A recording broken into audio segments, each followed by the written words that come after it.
Assalamualaikum, berjumpa lagi ke dalam channel Nizam Zaki.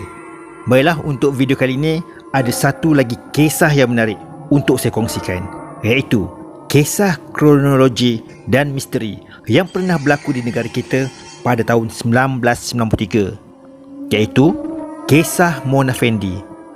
Masih kebanyakan daripada kita masih ingat apa yang telah berlaku pada masa itu.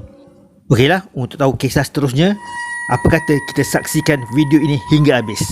Sebelum tu, jangan lupa untuk subscribe ya. Jom.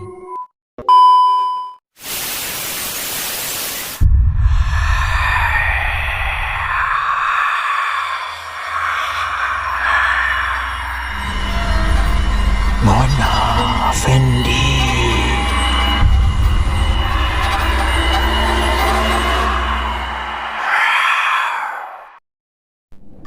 Nama penuh Mona Fendi ialah Masnah binti Ismail. Lahir pada 1 Januari 1956. Berasal dari Kangar, Perlis. Profession sebagai seorang penyanyi. Album yang terkenal ialah Diana pada tahun 1987. Bagaimanapun, kerjanya sebagai penyanyi kurang mendapat sambutan dan beliau beralih kepada bidang perubatan tradisional. Muhammad Effendi Abdul Rahman merupakan suaminya yang ketiga yang pernah menuntut ilmu persilatan di Indonesia. Mereka dikurniakan seorang anak perempuan. Pembunuhan yang dilakukan oleh Muhammad Effendi dan isterinya Mona Fendi serta pembantu mereka Juraimi Husin dianggap antara jenayah yang paling kejam di Malaysia. Kes pembunuhan ke atas Ahli Dewan Undangan Negeri Batu Talam Datuk Mazlan Idris pada 1993 telah menggemparkan seluruh negara. Masa telah dikerat 18 dan disimen di dalam sebuah stor di belakang rumah yang didiami oleh mereka di Kampung Pamahdong, Uludong, Raub, Pahang. Saya tetap leher Datuk Mazlan dengan kapak 3 kali. Baru kepalanya putus selepas mendapat isyarat tangan daripada Effendi. Menurut Juraimi. Menurut laporan, Juraimi memotong sendi dan melapah kulit serta daging Datuk Mazlan selepas mendapat arahan lanjut daripada Muhammad Effendi. Tulang dan daging tu saya masukkan ke dalam besin dan mencurahkannya ke lubang stor. Lubang tu telah digali sejak seminggu lalu dan saya menimbuskannya. Saya kemudian menyimai lubang tu keesokan harinya. Juraimi adalah tertuduh pertama kes itu. Muhammad Effendi tertuduh kedua dan Mona Fendi tertuduh ketiga. Mereka didakwa mengikut Seksyen 302 Kanun Kesesaan yang dibacakan bersama Seksyen 34 Kanun yang sama kerana membunuh Datuk Mazlan. Pembunuhan dipercayai bermotifkan wang kerana beberapa jam sebelum Datuk Mazlan dikerat, pasangan itu telah berjaya memujuknya mengeluarkan wang yang bernilai hampir RM300,000 daripada beberapa buah bank dengan alasan mangsa boleh menggandakan jumlah itu selepas mandi bunga. Wang itu kemudiannya digunakan untuk membeli barangan mewah seperti kereta Mercedes-Benz 280, telefon bimbit, barang kemas, alatan elektrik, perabot dan sebagainya. Malah Mona sempat menjalani pembedahan plastik dengan kos lebih kurang RM13,000 pada 15 Julai 1993. 13 Julai 1993. Kebetulan Juraimi telah ditahan di Balai Polis Dong selepas disyaki menagih dadah, dan kemudiannya dia ditahan di Balai Polis Raub, Pahang. 18 Julai 1993. Selepas 2 minggu kehilangan Datuk Mazlan, UMNO bahagian Raub telah membuat laporan polis di Balai Polis Raub mengenai kehilangannya. 19 Julai 1993. Polis membawa Juraimi ke rumah di Uludong dan polis menemui pita video, album gambar, keratan akhbar dan sijil saham milik Datuk Mazlan. 20 Julai 1993.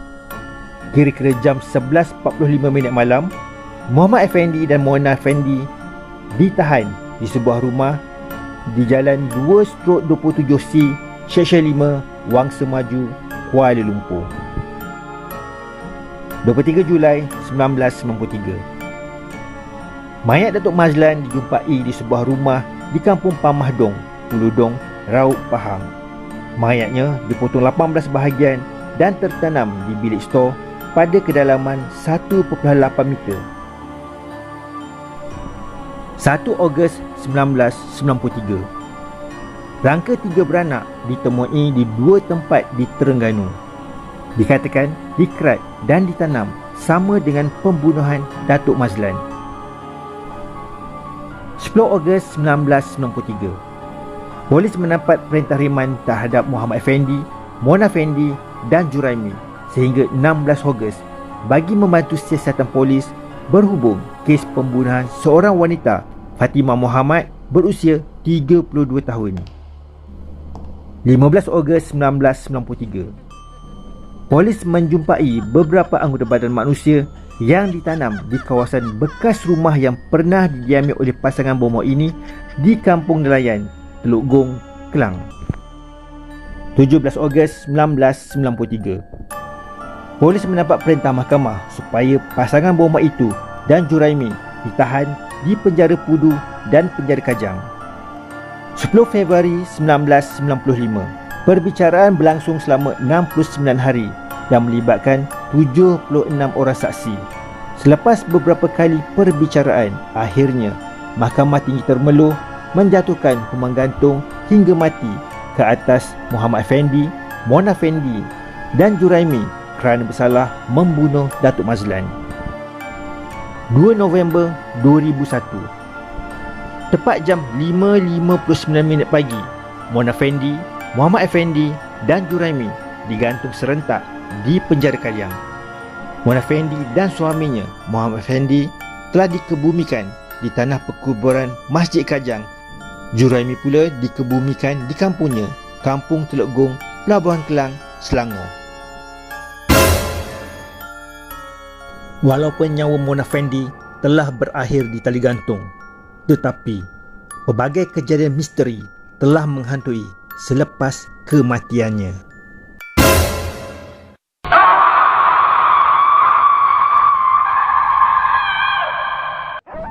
Ada juga yang mendakwa 3 hari selepas Mona Effendi dihukum gantung, kuartus penjara Kajang telah diganggu dengan jelmaan hantu dan telah merasuki beberapa orang penghuni di sana. Kira-kira seminggu barulah keadaan terkawal setelah berjaya dipulihkan oleh seorang yang arif dalam hal-hal gaib. Dikatakan beberapa kejadian pelik telah berlaku semasa Mona Effendi berada dalam tahanan. Semasa dalam perbicaraan, beberapa barang bukti seperti kapak yang digunakan untuk memenggal kepala mangsa turut dikemukakan. Barang-barang yang dikatakan punya kuasa azimat seperti tangkal, keris kecil dan songkok yang didakwa mempunyai kuasa sakti. Semasa dalam tahanan, dikatakan Mona Effendi duduk terapung sambil menghadap dinding. Namun, warden yang menjaganya telah menafikan dakwaan tersebut. Ada juga yang mendakwa dengan kuasa ilmu hitam, Mona Effendi dan suaminya mampu keluar masuk menembusi dinding penjara. Kononnya, ada yang nampak mereka dicawkit. Tetapi dakwaan tersebut tidak dapat dibuktikan kebenarannya. Rumah Mona Effendi dikatakan merupakan rumah yang paling berhantu di Malaysia. Menurut beberapa penduduk setempat, pada malam-malam tertentu akan terdengar pelbagai bunyi yang menyeramkan. Ia boleh didengar dengan jelas seperti suara perempuan mengilai, suara raungan dan sebagainya. Banyak kali juga terlihat kelibat perempuan muncul di waktu malam. Baiklah, sampai di sini saja perkongsian saya kisah Mona Effendi. Sekiranya korang ada kisah-kisah menarik yang ingin dikongsi bersama, jangan lupa untuk hantarkan ke email berikut. Dan seperti biasa, jangan lupa untuk like, komen dan subscribe. Kita jumpa di lain kali. Assalamualaikum. Bye-bye.